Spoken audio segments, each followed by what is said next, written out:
రాష్ట్రంలో సుపరిపాలనకు కూటమి ప్రభుత్వం తొలి అడుగు వేసిందని రాజంపేట పార్లమెంటు టీడీపీ అధ్యక్షులు చెమర్తి జగన్మోహన్ రాజు అన్నారు.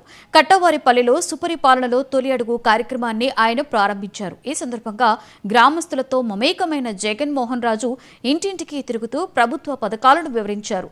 గత ప్రభుత్వం నీటి సమస్యలను పట్టించుకోకుండా మద్యం విచ్చలవిడిగా పారించి దోచుకుందని ఆయన విమర్శించారు. భాగంగా ఇవాళ బ్రాహ్మణపల్లికి కటారువారిపల్లికి రావడం జరిగింది.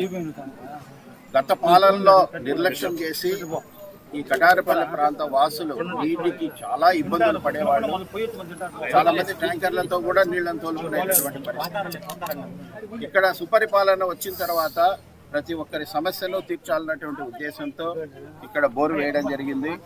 మంచి పాలనకి, మంచి రోజులు, మంచి మనసుకి దేవుడు ఆశీర్వాదాలు ఉంటాయని ఆ గంగమ్మ ఉబ్బెకి ఇక్కడ పొంగినట్లుగా ఉంది. ఇన్ని రోజులు ఎన్ని ఇబ్బందులు అయితే పడినారో ఈ బాధలన్నీ తీరుస్తూ ఆ రోజు గంగమ్మ ఇక్కడ ఉబికినటువంటి సందర్భంలో ఇవాళ మోటార్ వేస్తే కనుక పై ట్యాంకర్కి వెళ్ళేటువంటి నీళ్లు కూడా ఇక్కడ రావడం జరిగింది.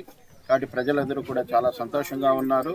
సుపరిపాలనలో మంచి జరుగుతాయనేటటువంటి దానికి మేము ప్రతి ఒక్క కుటుంబానికి మా